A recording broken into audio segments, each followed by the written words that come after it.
নমস্কার, সবাই কেমন আছেন? আশা করছি ভালো আছেন সবাই। ভালো থাকাটা খুব দরকার। ভালো থাকতে জানতে হয়, ভালো রাখতে জানতে হয়।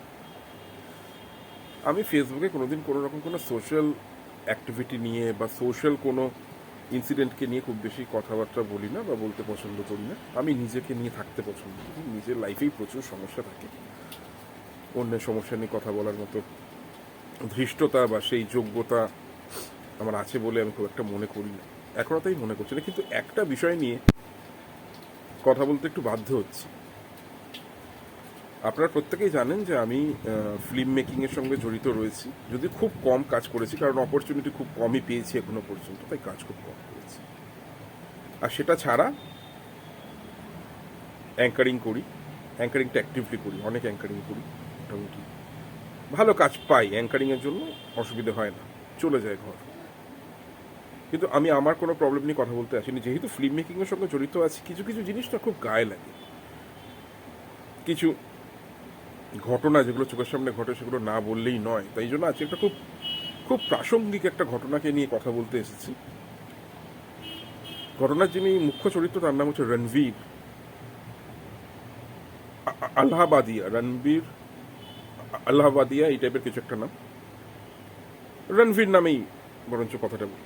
রণবীরকে আপনারা অনেকেই চেনেন, অনেক পডকাস্ট করতো ন্যাশনাল লেভেল, মানে একজন হিন্দি ভাষী ছেলে রণবীর। আর ওর অনেক পডকাস্ট আমি নিজেও দেখেছি, খুব খুব স্ট্যান্ডার্ড পডকাস্ট করতো। অনেক সেলিব্রিটি ওর পডকাস্টে এসছে, যদি সেভাবে নাম নেওয়া যায় এক্সাম্পল অনুযায়ী, তাহলে রোহিত শেট্টি থেকে শুরু করে অক্ষয় কুমার সবাই ওর পডকাস্টে এসছে, সোনু নিগম ওর পডকাস্টে এসছে। রণবীর ছেলেটি আলাবাদিয়া রিসেন্টলি একটি রিয়ালিটি শো লঞ্চ করেছিল। সেই শোটির নাম হচ্ছে ইন্ডিয়াস গট লেটেন্ট। যে শোটির একটি এপিসোড আমি দেখেছিলাম এবং দেখার পরই আমার এটা মনে হয়েছিল যে এই শোটি আমার জন্য নয়। পার্সোনালি এই শোটা আমার হতে পারে না, মানে আমার দেখার মতো নয়। তার কারণ এতটাই নিম্ন মানের সেই শোটি ছিল। তাতে অনেক জাজ ছিলেন, রণবীর ছিলেন, তার সঙ্গে আশিস চঞ্চলানি। দু একটা এপিসোডে তো আমি ওকেও দেখতে পেয়েছিলাম। যে এপিসোডটা আমি দেখেছিলাম তাতে আশিসও ছিল। তাতে রণবীর খুব খুব খারাপ একটি উক্তি করেছিল, ভীষণ খারাপ সেই উক্তি, মানে জাস্ট শোনা যায় না। আপনারা একবার শুনুন, শুনুন কি বলেছিল। Other, watch your parents have sex every day for the rest of your life. क्या हो गया रणवीर भाई को? और अपने अपने पकड़ लीजिए तुरंत। or would you join in once and stop it forever?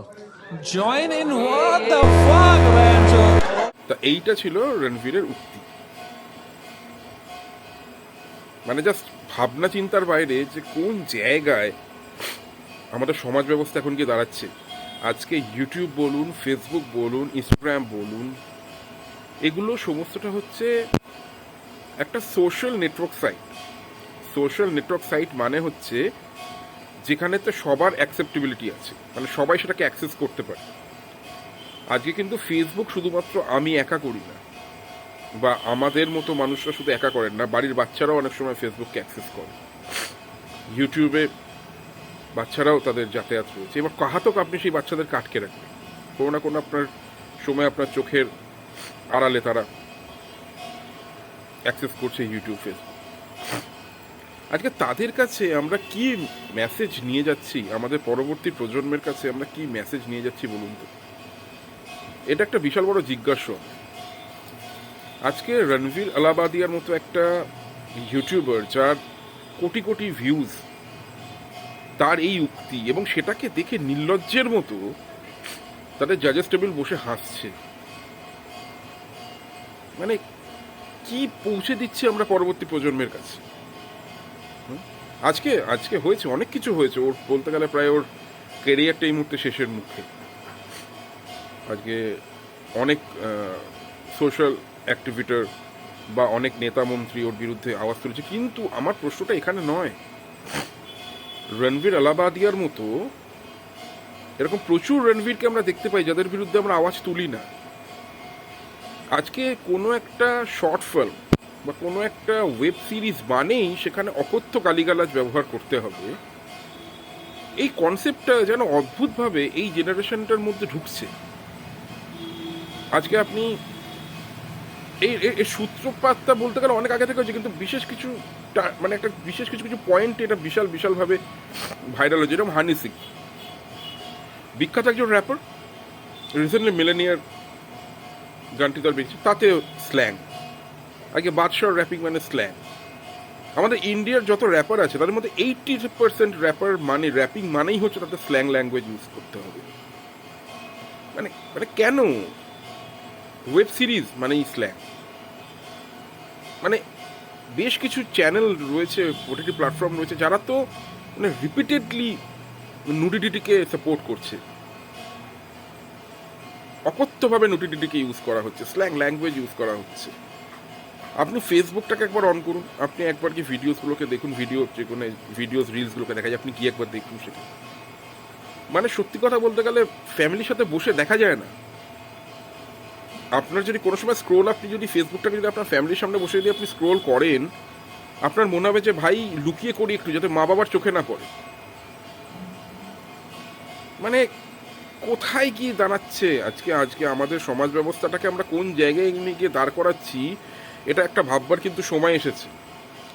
আমি ফিল্ম করেছি দুটো, এবং সেই ফিল্মেতে একটা কোনো স্ল্যাং ল্যাঙ্গুয়েজ যদি ইউজ হয়ে গিয়ে থাকে, তাহলে সেই ল্যাঙ্গুয়েজের জন্য আমাদের সেন্সর বোর্ড আমাদের ফিল্মকে বিভিন্ন রকম রেটিং দিয়ে সেই ফিল্মকে মানে রিপ্রোডিউস করে বা রিলিজ করে লোকের সামনে, এ বা ইউএ, যাতে মানুষ অন্তত বুঝতে পারে যে এই ছবিটা আমি আমার বাচ্চাকে নিয়ে দেখতে পারবো কিনা। তাহলে যদি এটাই হয়ে থাকে, তাহলে ওটিটি প্ল্যাটফর্মে বা যে কোনো রকম সোশ্যাল নেটওয়ার্ক সাইটে কেন এরকম টাইপের কোনো রকম কোনো সেন্সর থাকবে না বলতে পারেন? আপনি একটা রিয়ালিটি শো চালাচ্ছেন যেটার নাম হচ্ছে the so called India's Got Latent. তাতে যেসব ছেলেপুলেরা আসছে এখানে, তারা তাদের কেরিয়ারটাকে লোকের সামনে তুলে নিয়ে যেতে আসছে। তারা চাইছে আমি এখানে এসছি, আমি এখানে পার্টিসিপেট করব, তার জন্য আমার কেরিয়ারটা একটা অন্য পর্যায়ে গিয়ে দাঁড়াবে, আমাকে লোকে চিনবে এবং আমার আর্নিং হবে। শুধুমাত্র ফেম দিয়ে মানুষের পেট চলে না, তার জন্য তার আর্নিংও দরকার। তাই বলে আপনারা তাদের সাথে এই ব্যবহার করবেন? মানে আপনারা তো করছেনই, উল্টে তাদেরকেও শেখাচ্ছেন যে তোমরাও যদি ফেম পেতে চাও তাহলে তোমাদেরকেও স্ল্যাং হতে হবে, তোমাদেরকেও নিকৃষ্ট পর্যায়ে নামতে হবে। সময় এসেছে এগুলোর বিরুদ্ধে কথা বলার, আর এটা আপনারাও করতে পারেন। শুধুমাত্র যে সেন্সর বোর্ডকে করতে হবে এমন কোনো কথা নেই। যারা ফেসবুকেতে রয়েছেন, যারা ইনস্টাগ্রামেতে রয়েছেন, তারাও করতে পারেন। কীভাবে করতে পারেন? যদি কোনো নুডিডিটি দেখতে পান বা যদি কোনো এরকম কোনো ভিডিওস আপনার সামনে আসে যেটা প্রাসঙ্গিক নয় বা যেটার মধ্যে অত্যাধিকভাবে ব্যভিচার রয়েছে, নুডিডিটি রয়েছে, স্ল্যাং রয়েছে, রিপোর্ট করুন সেই ভিডিওকে। সেই ভিডিও সম্বন্ধে রিপোর্ট করুন। সেটা রিপোর্ট করতে গেলে তো লিখতে কিছু হয় না, শুধু অপশনস দেওয়াই থাকে। শুধু একটা অপশনসেতে গিয়ে ভালগার নুডিডিটি এই অপশনটাতে গিয়ে ক্লিক করে সেটাকে সাবমিট করুন, যাতে ফেসবুক অথরিটি বা ইনস্টা অথরিটি বা ইউটিউব অথরিটি বুঝতে পারে যে এই ভিডিওটা পাবলিক সাপোর্ট করছে না।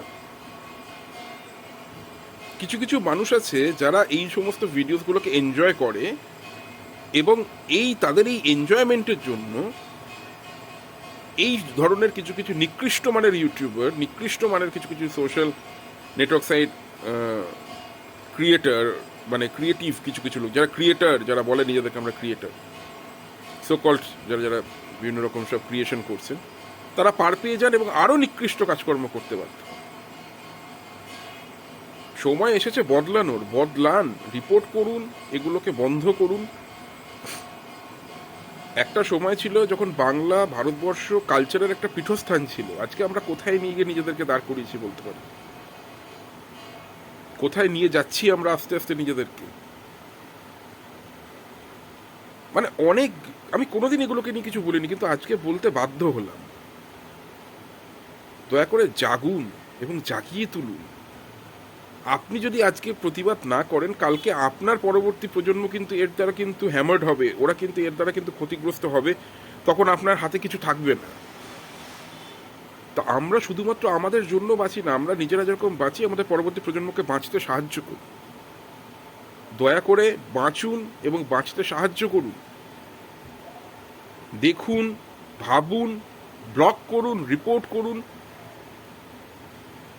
গণমাধ্যম একটা বিপ্লবের প্রধান একটা অস্ত্র হচ্ছে গণমাধ্যম, তাকে ব্যবহার করুন। একটা ছবি পোস্ট করলেন, তাতে 99-100 লাইক এলো, এটার জন্য শুধুমাত্র গণমাধ্যম নয়, গণমাধ্যম প্রতিবাদেরও একটা রাস্তা, সেটাকে ব্যবহার করুন। আর এই ধরনের যেসব ঘটনাগুলো চোখের সামনে ঘটছে তাতে একটু প্রতিবাদ জানান। ভাববেন না যে আমি একা জানালে কি হবে, বাকিরা তো কিছু, আরে আপনি একাই শুরু করুন না। আপনি, আমি, এই একটা একটা করে হতে হতে একটা সময় বিপ্লব আসে, বা একটা সময় সেখান থেকে প্রতিরোধ গড়ে ওঠে, প্রতিবাদ গড়ে ওঠে। রিকোয়েস্ট করছি, এই ধরনের যদি কিছু দেখেন তাহলে প্লিজ প্রতিবাদ করুন। এগুলো আর মেনে নেওয়া যাচ্ছে না, অসহ্য লাগে মাঝে মধ্যে। কোথায় যাচ্ছি আমরা, কত মানে কোন জায়গায় গিয়ে পৌঁছাচ্ছি আস্তে আস্তে, বলতে পারেন? আমি জানি না আমার রিকোয়েস্ট কতটা আপনাদের কাছে গ্রহণযোগ্য, বাট একটু ভেবে দেখবেন।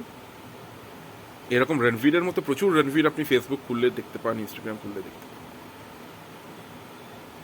একটু গর্জার, একটু গর্জে, মানে একটু গর্জে উঠুন, একটু প্রতিবাদ, একটু প্রতিরোধ করুন। সমাজের জন্য খুব বেশি পরিমাণে দরকার, তারপর সমাজটাকে খেয়ে নিচ্ছে এই ধরনের কীট পতঙ্গরা। ব্যাস এইটুকুনি বলার ছিল। ভালো থাকবেন সবাই, ভালো রাখবেন।